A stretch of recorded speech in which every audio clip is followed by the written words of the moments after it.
Lenois back with you on the Green Mountain Mornings program, continuing my conversation with Mike Faher, reporter for VTDigger, as well as the Brattleboro Reformer in the Commons.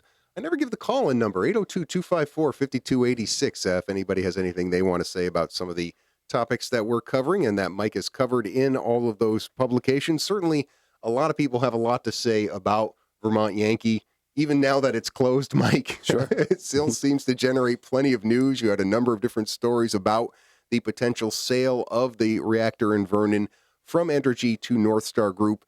The Vermont Nuclear Decommissioning Citizens Advisory Panel having their regular meeting next Thursday. Special guests coming from the federal government. That's right. The NRC is going to be there. Apparently, they've not been since early 2015. And we're expecting a big crowd because, of course, the NRC is one of the two entities that has to approve the sale of the plant from Entergy to NorthStar. Now they're bringing 4 people with them. Is that are we to read anything into the people they're bringing? As far as it seems like they're bringing spokespeople. It seems like they're bringing financial experts. I don't know if they're bringing a nuclear physicist or not, but they probably are. I mean, as far as what are we to make of this contingency coming to this meeting next Thursday? I guess it didn't surprise me too much because when they spoke via phone to the advisory panel in January, I think most of the same group was on there. I know that The Economist was on there. And that should be an interesting part of the discussion because the economic aspect of this project, and I guess the NRC would be looking at the economics from the standpoint of whether NorthStar has enough money to do this. That ought to be a very interesting part of the debate. Yeah, well, and the reason I asked that is because for a while they seemed reticent. They weren't necessarily going to bring anybody to Vermont. That's right. To have their own hearings or participate in any of these public conversations that are happening, whether it is through the state process with the Public Service Board or just at one of these NDCAP meetings that are taking place. But pressure from our members of Congress, Peter Welch, Bernie Sanders, Patrick Leahy, I believe all 3 of them. I know I had a personal conversation with Peter Welch about it. And he's like, yeah, we need to make sure that they come here and make the justifications they need to make about their point of view on this sale. So are they kind of looking at it as, okay, here we come and this is it? This is what you're going to get out of us? Yeah, I think definitely. I mean, certainly there are, the normal, you can comment online and I'm sure you can send them public comment about this, but this is your chance. If you want to speak to the NRC face to face, if you have a question you want answered, this is your probably one shot to do it in Vermont. Yeah. Now you have this story about the NRC coming to Brattleboro next Thursday in today's edition of the Reformer. You've had a number of different stories over the past few weeks on this, and you wonder how that back and forth in places like the publications you're writing this for. You got to think the NRC has seen this. You got to think some of these concerns by the New England Coalition or your own reporting on some of these documents and reticent to disclose financial issues, and we'll get into some of these specific stories in a second, but just I wanted your opinion on this. Do you think the NRC is looking at this, and does this color what they're going to say? I always wonder about that. I wonder even, at the state level with the Public Service Board, how much are those folks aware of the debate that's happening here about Vermont Yankee, aside from the formal comments that are sent in? I just don't know. I was thinking about that very question yesterday in the context of the big full-page ads that Entergy and or NorthStar are running in the local papers promoting the sale.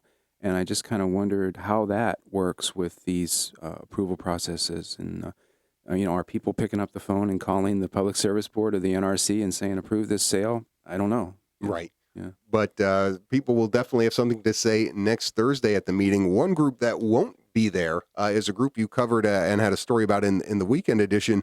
This is like a rolling tour of people who are concerned about where nuclear waste, high-level radiation nuclear waste is stored because they don't want it in their communities. This was interesting. How did you hear that they were coming to the area? Well, I mean, it was definitely a tour that was designed to generate some publicity, some reporting.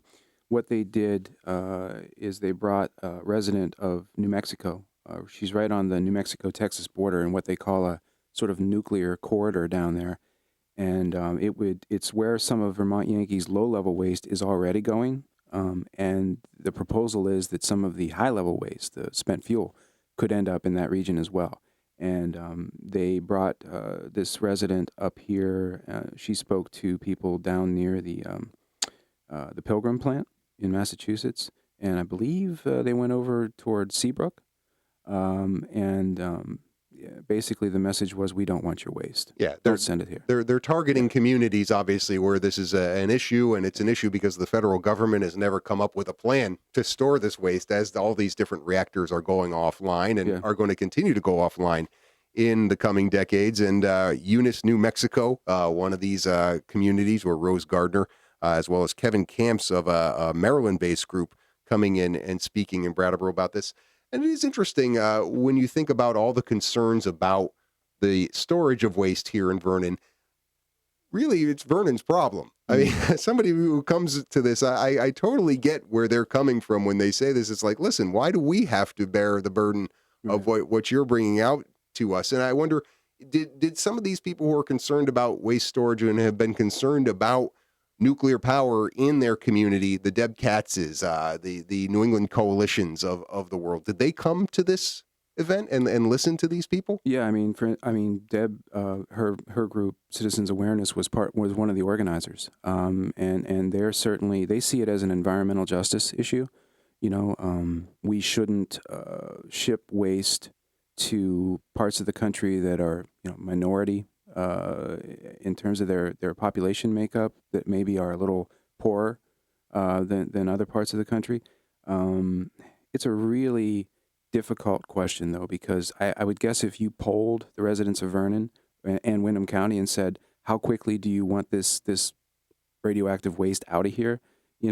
Right. They'd say very quickly. Sure. And there is the school of thought that this is Vernon's problem. We made this stuff.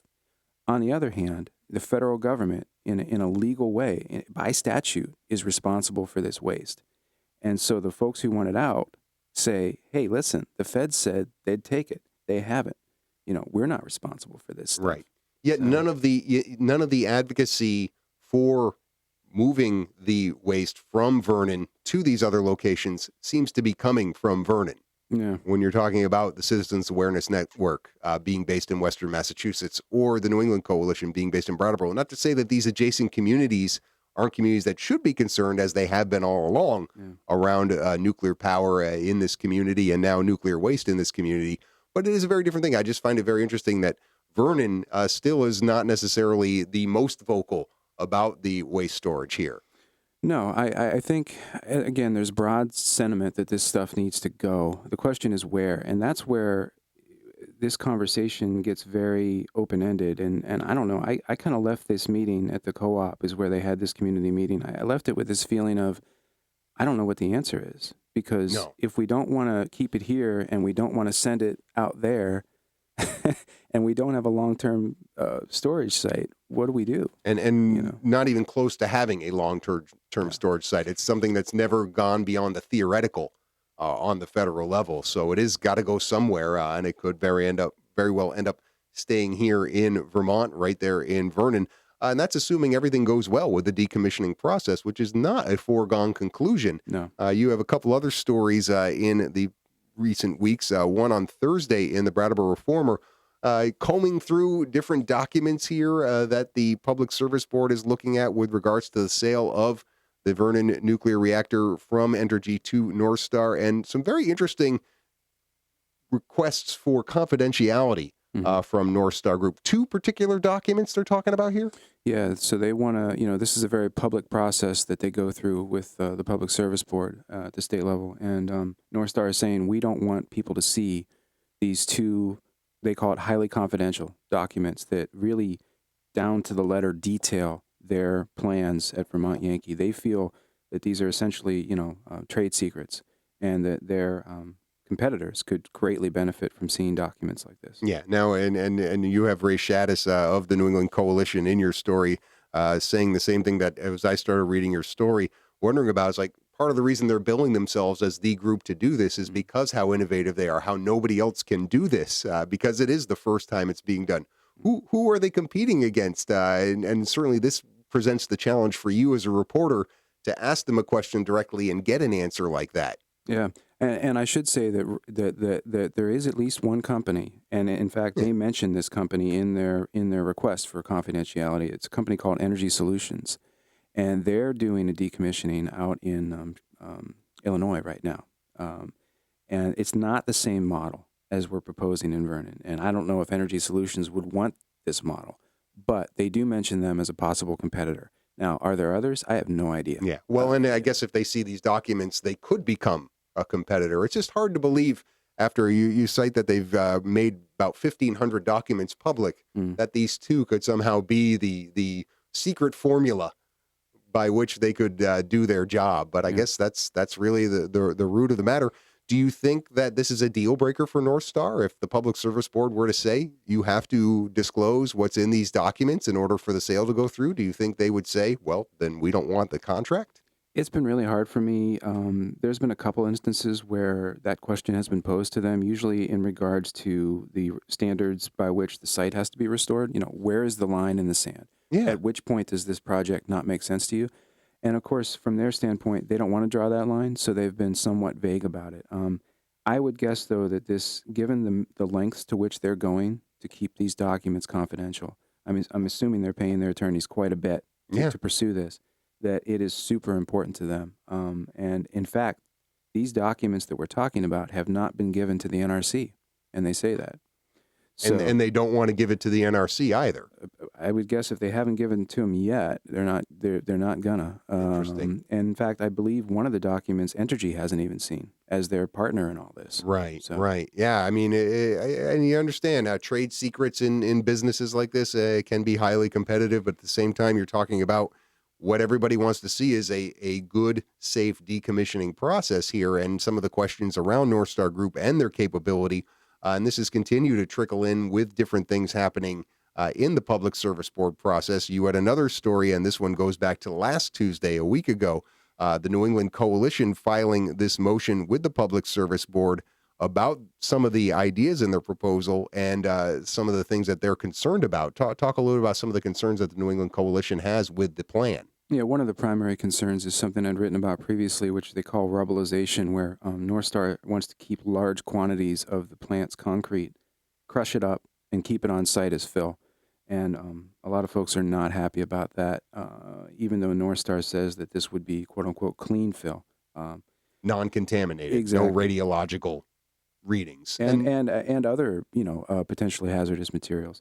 And so New England Coalition has filed a motion saying we don't think some of this stuff is viable that they're proposing and should be essentially thrown out because it violates past agreements that Entergy made with the state. Yeah, well, and first of all, this assertion that the Public Service Board can't overrule itself on some of these agreements they've made with Entergy in the past, I don't think that holds any legal water. I mean, it's a whole different group of people on the board, just about, if not completely different group of people on the board, and circumstances change. I don't see any legal precedent for that assertion from the New England Coalition to say, well, you had these agreements with Entergy. You can't just break these now that there's a new deal with NorthStar. I mean, that's the whole reason to set up a new agreement, I would think. Yeah, I think I would generally agree with that. The interesting thing is that NorthStar has essentially said that they're assuming the responsibilities of Entergy, except for these couple of things, right? And there's this, on this rubblization question, in 2013, Entergy and the state signed a deal, and it very much says straightforward in there that Entergy shall not employ rubblization. Mm-hmm. But what's happening now is in the context of that debate, people are saying, well, wait a minute, you said you wouldn't do this. And now there's this sort of legal interpretation of that paragraph in that agreement that says, well, that was actually part of a larger paragraph that said we'd talk about these things. Okay. So this is where the attorneys come in and figure out, so who's obligated to do what? Yeah. The other aspect of what the New England Coalition is putting forth, I wonder if it's self-defeating. You're delaying this process. You're driving up decommissioning costs here. If you want a clean, swift, decommissioning of this plant here, putting in these kinds of motions and really fighting it tooth and nail on commas and periods and apostrophes, which a lot of these things are things that ultimately work against what the New England Coalition, excuse me, wants. Wouldn't you say? Um, I guess that's a viable point of view. I've heard it expressed not only I've heard it expressed with the state when the state was fighting Yeah. Entergy on the trust fund, and then Entergy was pulling money out of the trust fund to help them fight it. On the other hand, the argument is this is a first of its kind deal, and if we're not doing our due diligence here, we might be committing ourselves to something that could impact not just us, but generations if this Yeah. isn't done right. Yeah. And so I think what folks like the New England Coalition see this as is we're going to make them to the greatest extent we can run through these paces to show us that this plan is the right plan for Vermont Yankee. Yeah, well, I think you've hit the grand slam of coverage of Vermont Yankee this week. You got a NorthStar story, you got an NRC story, you got an opposition story, and you even got this whole other group who's like, don't send the waste to us. I mean, you talk about covering all the bases as a reporter. I think you, in 1 week, have accomplished a tremendous amount of ground, Mike. Well, thanks a lot. Yeah, indeed. So, any non-Vermont Yankee stories coming up with your byline in the near future? Yeah, I'm working on a story today or tomorrow about this telemedicine bill that I'd written about previously. That's Oh, yeah. passed, and so there could be some positive implications for our local hospitals. Okay. Well, we'll look forward to that, and I'm sure you'll be at the NDCAP meeting next week, but Yeah. we'll look forward to that as well. Thanks for your time this morning. Thank you.